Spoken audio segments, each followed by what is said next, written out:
Bueno, ya volvemos a estar aquí para retomar el programa con nuestra sección de las 5 humanidades.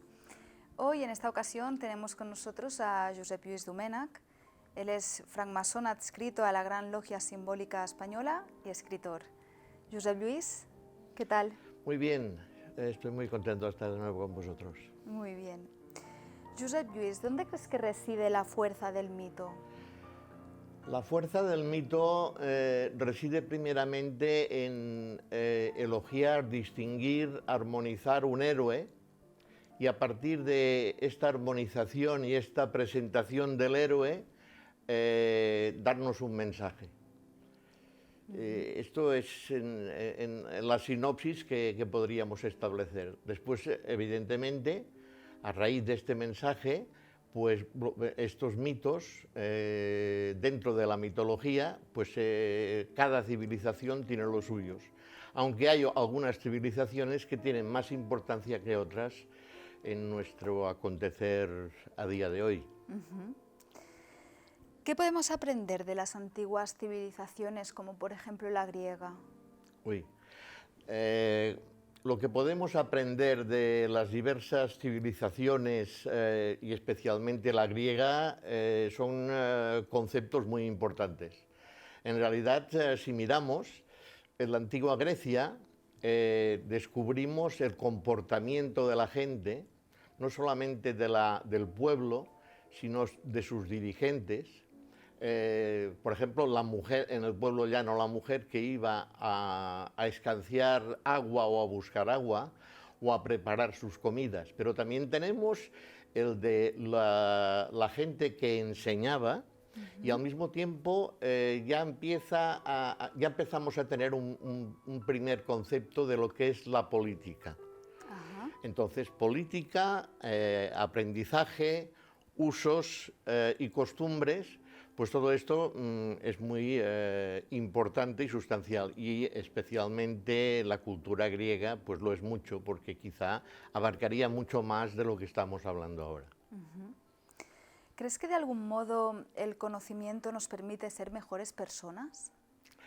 El conocimiento, si nos permite ser mejores personas, la pregunta es esta, verdaderamente, en realidad tendría que ser que sí.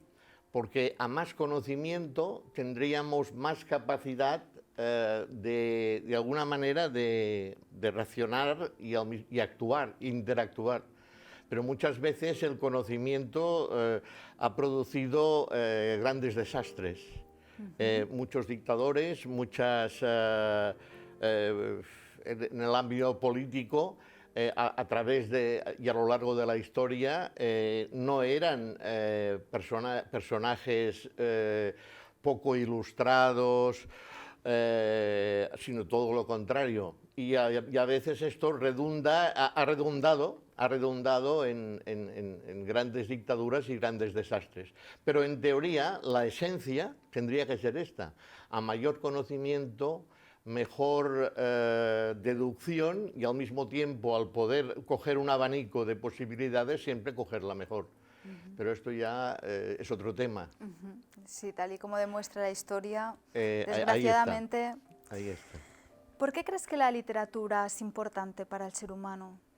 Bien, la literatura es muy importante para el ser humano, porque la literatura no solamente es hablar de libros, ya que estos libros, por ejemplo, pueden ser de poesía, pueden ser de narrativa, pueden ser de historia, pueden ser de costumbres, puede ser de novela, pero esto ya, de alguna manera, fíjate este amplio nivel que tiene la literatura, pero al mismo tiempo no solamente es el mero hecho de escribir todo esto, sino que es el mero hecho también de leerlo e interpretarlo. Y al mismo tiempo, esta interpretación no tiene por qué ser lo que el escritor o el poeta o el historiador nos cuenta, porque nuestra mente lo recoge a nuestra manera de ver. Cada uno interpreta lo que lee, pero leer, escribir interactúan, y esto hace grande la literatura. Hablando de literatura, cuál es tu libro favorito, Josep Lluís? Bueno, hay dos. Uno que es el que verdaderamente me conmueve y es el principal, que es la enciclopedia. Ajá. La enciclopedia como fuente de lo que puede ser el siglo de oro, o sea, el siglo de oro, la ilustración, porque está hecha, está concebida para que todo el mundo pueda tener noticia de todo. Antes las noticias en el antiguo régimen podía ser que nada más era para unos cuantos, y de esta manera la enciclopedia está hecha para todo el mundo y que abarca todos los conceptos. De otra manera también, y esto es bastante interesante, es que en aquellos tiempos no todo el mundo tenía la capacidad para poder comprar un libro. Y entonces esto se empezó a publicar, lo que es la enciclopedia, se empezaba a publicar por partes en los periódicos de la época. Entonces la enciclopedia, que por esto estaba hecho para todo el mundo, era más asequible. Y por otro lado, otro libro, pero que siempre me ha gustado y que me gustará, pero que no tiene que ser tomado desde el conjunto religioso, sino desde el conjunto histórico, es la Biblia. No desde la conceptura de obediencia religiosa, sino de lo que representa la Biblia. Que no olvidemos que fue escrita mucho después, por ejemplo, de cuando finaliza el Nuevo Testamento. Pero especialmente el Antiguo Testamento a mí me produce un interés bastante interesante, valga la redundancia, ¿eh? Esto es. Muchas gracias, Josep Lluís, Contrario. por haber respondido a estas preguntas. Y nosotros volvemos a estar aquí en breve para seguir con más contenidos. Hasta ahora.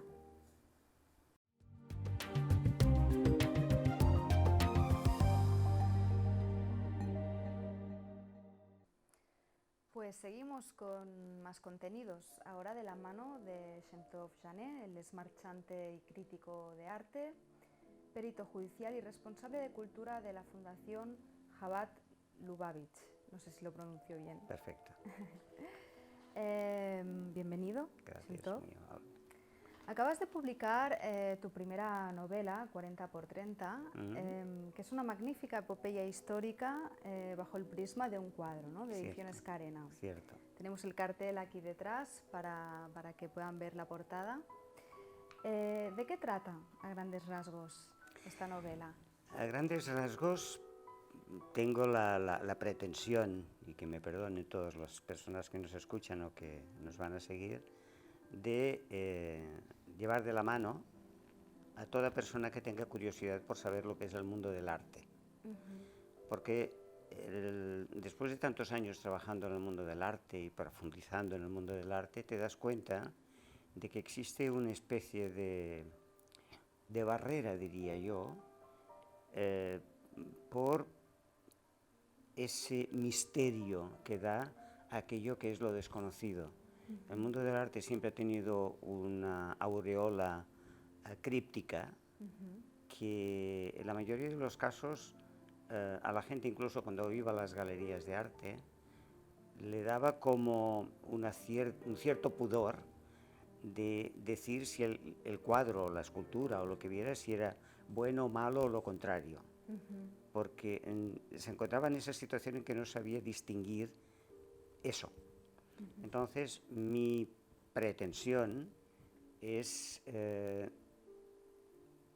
descubrir un poco lo que es el mundo del arte, evidentemente de una manera somera, pero sí dando las directrices más o menos válidas para poder entrar en él, y las personas que tengan curiosidad por saber lo que es el mundo del arte, qué es un cuadro falso, por qué se llega a cotizar una obra, cómo se consigue cotizar una obra, por qué las instituciones financieras se vuelven locas apuntando y aprovechando el mundo del arte. Bueno, me parece que es tan apasionante ese mundo que creo que es una posibilidad magnífica de compartir ese misterio, ¿no? Y de eso nació la idea. Bueno, de hecho es cierto lo que comentabas, ¿no? Que de que el mundo del arte parece siempre rodeado de ese halo de misterio, ¿no? Tiene esta cosa de ser elitista, ¿no? De algún modo. Entonces, me gustaría que profundizaras un poco en este funcionamiento del mundo y del mercado del arte, ¿no? Mira, acabas de nombrar un tema, el elitismo, el elitista. Yo creo que la función del elitista o del elitismo en cuestión es simplemente por el precio. O sea, en este caso es evidente que todas las cosas que tienen un valor por encima de lo habitual, pues es como una pirámide que vas cerrando la cúspide hasta llegar al punto en el cual se juntan, pero cada vez menos. Entonces, el arte tiene eso, y yo creo que lo que es importante es que veamos la sencillez del arte de una manera primaria para entender que cuando un niño es capaz de hacer un gesto con un lápiz, con un bolígrafo, con una pluma, con que sea, es una acción que siempre tiene un trasfondo y nunca se hace porque sí. O sea, el artista, y ahí es un tema que podemos hablar mucho tiempo, la diferencia entre el artista y el artesano. O sea, tú que eres una mujer con una sensibilidad cultivada, podrías aprender a pintar perfectamente y seguramente serías una buena pintora. Lo que no sé si serías una buena artista, que evidentemente las cosas son muy diferentes.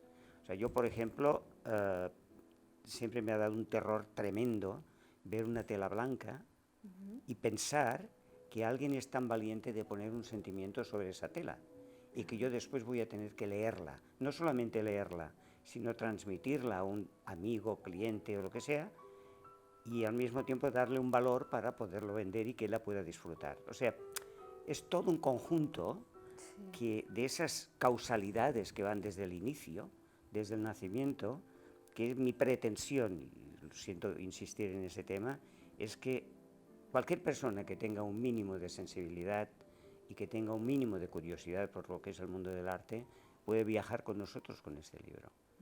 Porque yo tuve la suerte y la fortuna de tener unos maestros excepcionales, pero también tuve la suerte y la fortuna de poder conectar con el hilo que me daba opción a hacer este libro.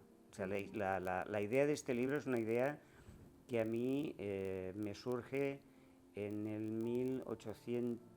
1989.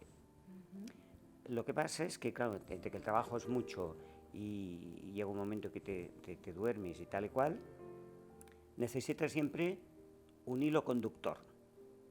Si no tienes un hilo conductor, difícilmente puedes llegar a caminar sobre esa onda para poder llegar al clímax, de la cuestión. Entonces, cayó en mis manos un cuadro que era precisamente el retrato de Salai, Gian Giacomo, que, como sabes, era el ayudante de Leonardo, y cayó en mis manos. Entonces yo puse dos condiciones para poder seguir adelante en el trabajo de esta obra. Una, poder hablar con la primera autoridad mundial de la obra de Leonardo, el doctor Carlo Pedretti. Él estaba en Los Ángeles porque era profesor de la Universidad de UCLA en Los Ángeles, y tuve la fortuna de que él me dijo, el mes próximo estoy en mi casa de Florencia. Entonces le pedí autorización para visitarlo, me invitó a que fuera, y entonces, estando en su casa, él me enseñó los códices que tenía de Leonardo, me enseñó los dibujos que él había catalogado y certificado y estudiado para la colección Windsor, me enseñó el retrato de Salai, que es la portada del catálogo Raisonné de la obra de Leonardo, que es posiblemente la obra más importante que se ha escrito después de la de Vasari sobre la vida de Leonardo, y me explicó una serie de cosas que dentro de mi ingenuidad me llamó mucho la atención. O sea, por ejemplo, me descubrió quién era la Mona Lisa. ¿Y quién era la Mona Lisa? Para eso tendrás que leer el libro. Lo haré. Es muy curioso porque me dijo quién era la Mona Lisa, pero me lo demostró con un poema de Leonardo. Ajá. Entonces, claro, a ver, sabes que cuando tienes que entrar en el estudio de una obra o certificarla o valorarla, no es suficiente la opinión de un maestro, por muy excepcional que sea. Claro. Fui a los archivos del doctor Giovanni Gigliocci, que tiene un apellido también muy original. Giovanni Gigliocci, y efectivamente él me confirmó lo que el doctor Carlo Pedretti me había dicho. Y pude ver también la copia de la carta de Leonardo en la cual hablaba de esa obra. ¿Y cómo es que no ha trascendido esta información? Porque la identidad de la Mona Lisa es uno de los grandes misterios de la historia del arte. Cierto, pero ¿hay alguna cosa que se venda mejor que el misterio? Buena reflexión. Cuando vamos al Louvre y vemos la obra de Leonardo, hay miles de conjeturas, porque incluso hubo un programa que hizo una televisión norteamericana en el cual intentaba poner y contraponer la figura de la Mona Lisa con la cara del retrato de Salai, y coincide al 100%. Entonces se habló incluso de la posibilidad de que ese era el retrato de Salai modificado. Una de las cosas que sí se sabe, porque está escrito, y Leonardo lo escribió, es que él amaba a Salai. Era un niño de 10 años que lo cogió por la calle, creció con él, o sea, amaba a ese niño, y amaba a ese joven, y amó a ese hombre. Entonces ese hombre formaba parte de su propia vida.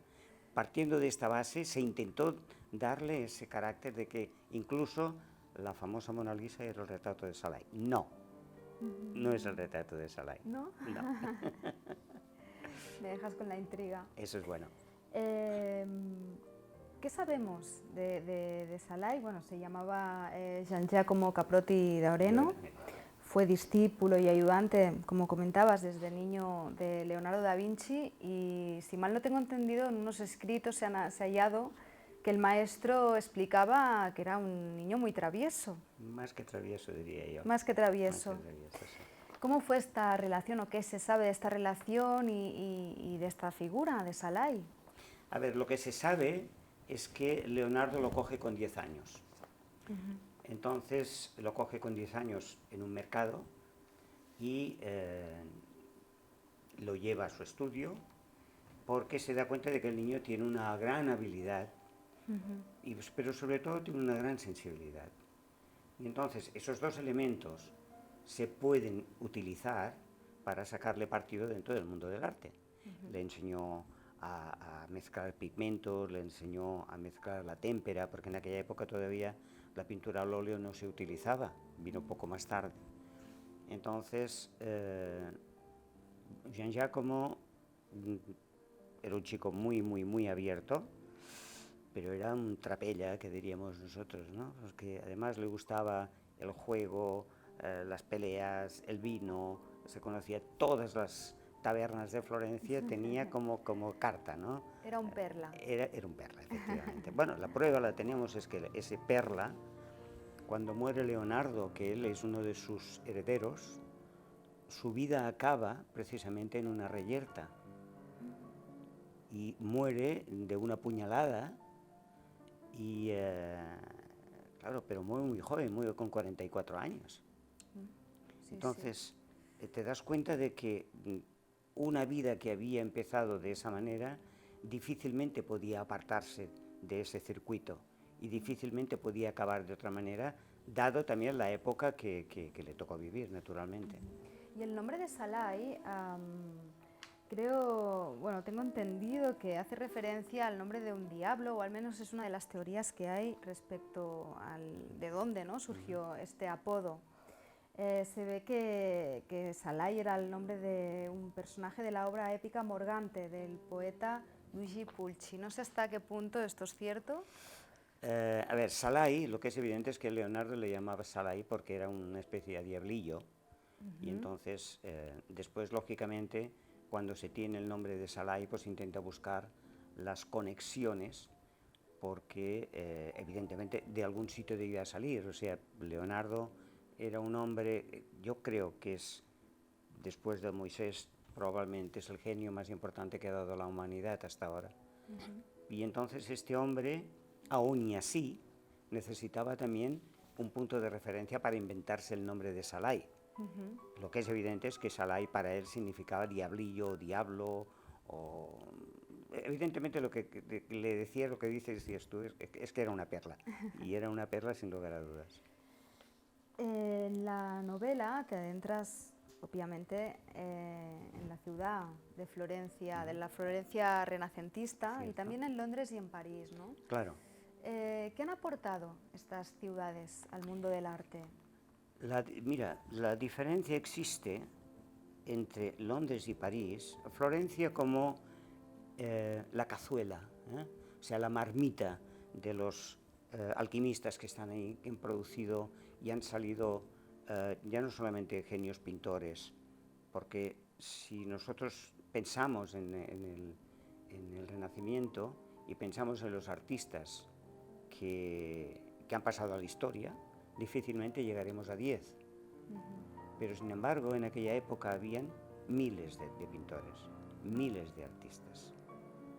No han podido cogerse a la cola de esos monstruos primeros, ¿no? Los Leonardo, los Miguel Ángel, los Rafael, los Botticelli.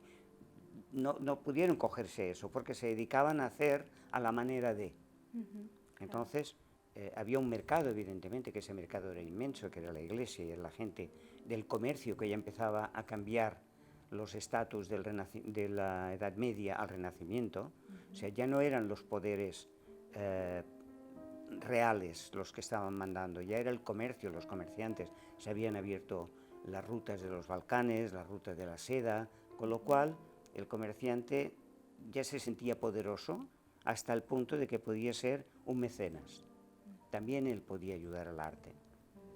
Entonces, cuando pasamos el tiempo y llegamos a la pregunta París-Londres, claro, París es una ciudad, ya estamos hablando del siglo XIX, que es capaz de acoger a todos los artistas perdidos por el mundo y concentrarlos en una sola ciudad y hacerlo suyo. De ahí tenemos que los impresionistas, los impresionistas, crean un caldo de cultivo en el cual ya hay una escuela y crean la necesidad de seguir adelante. Lógicamente las guerras pues, hacen que los artistas se refugien en una ciudad donde pueden verse más o menos protegidos. La prueba la tenemos es que en el 1906, por ejemplo, la Revolución Soviética, acoge muchos artistas rusos que se escapan de Rusia y se van a Francia. En esos momentos ya había marchantes de arte como el Guillaume, había Pierre Matisse, había gente que vendían arte, porque no podemos olvidar que ya habían la escuela de Barbizon, que era anterior, ya estaban llevando las obras a las casas que tenían un poder adquisitivo importante. Picasso llega en el 1900 a París, y Casagemas. Pero de España ya habían llegado pues, el Zuloaga, había llegado Rossignol, había llegado Casas, había llegado Nonel, ya habían hecho exposiciones en París. Entonces, a partir de ese momento, empieza el arte a abrirse, de tal manera de que hay una afluencia de artistas y coleccionistas y gente sensible que empieza a querer tener obras de arte. Hay la guerra del 17, la Primera Guerra Mundial, hay la guerra del 39 al 45, la Segunda Guerra Mundial, y después de la Segunda Guerra Mundial empieza a haber una necesidad de coleccionistas de comprar obras de artes de artistas que tenían necesidad de vender. Incluso hay un movimiento que se crea de un grupo de amigos que juntamente con el Banco Paribas deciden comprar obras en una proyección a 20 años. Es decir, estamos hablando del 1945, esto se funda en el 54, La idea que ellos tenían es poner en venta los cuadros en el 74. Evidentemente lo hacen entre el 73, que es la muerte de Picasso, y el 75. Se ponen Sotheby's, Christie's y Phillips, que son las tres empresas que tratan, y se dan cuenta de que aquellas obras que habían comprado en su momento se revalorizan. Solamente un promedio de un 3000%. Shem Tov, se nos termina el tiempo. Bendita Este sea. tema da para muchísimo Muy más. cierto. Pero bueno, para aquellos que quieran profundizar en este tema, ¿no?, que nos ha hecho unas cuantas pinceladas Shem Tov, pues aquí tienen el libro 40 por 30. Y nada, nos vemos la próxima semana para seguir con más contenidos. Muchísimas gracias y hasta pronto. Gracias a ti por invitarme y por permitirme la posibilidad de presentar el libro. Gracias. Gracias. Hasta Buenas luego. noches. Hasta luego. Adiós. Hoy descubriste un mundo de sensaciones, de riqueza espiritual y de contenido social y humano. Hoy, más que nunca, te sientes fuerte para alcanzar tus metas y objetivos que te propusiste. Hoy has descubierto herramientas para tu crecimiento interior, tu calidad de vida y tu conocimiento del mundo real y onírico. Cierra puertas, abre caminos, sigue el viento y deja el sol a tu espalda. Tierra de sueños.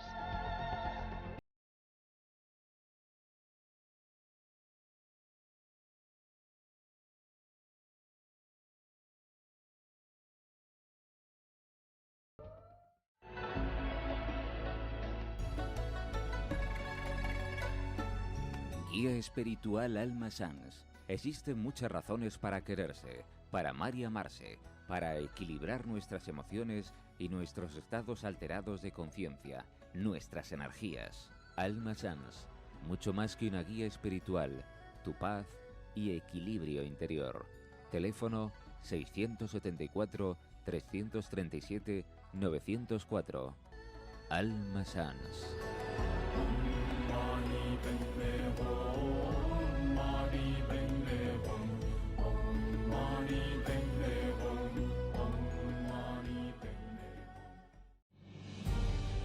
Luces en la Oscuridad es el programa humanista que habla de mente, cuerpo y espíritu. En nuestro afán por llegar a todas nuestras luciérnagas, hemos querido dar un paso importante y crear una nueva app para que puedas escucharnos desde y cuando quieras. Descargarla es muy sencillo, solo tenéis que escribir Luces en la Oscuridad en vuestro Apple Store o bien en Google Play y podréis haceros con ella gratuitamente. Os esperamos en Luces en la Oscuridad.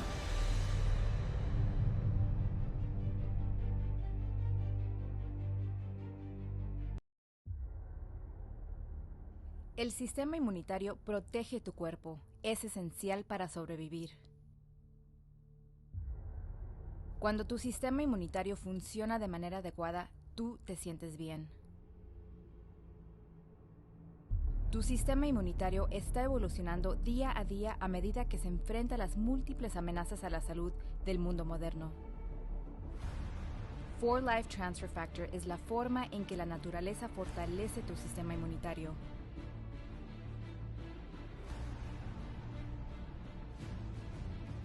4Life Transfer Factor respalda la habilidad del sistema inmunitario de reconocer, responder y recordar amenazas potenciales a la salud. Cuando te sientes saludable, puedes vivir la mejor vida posible.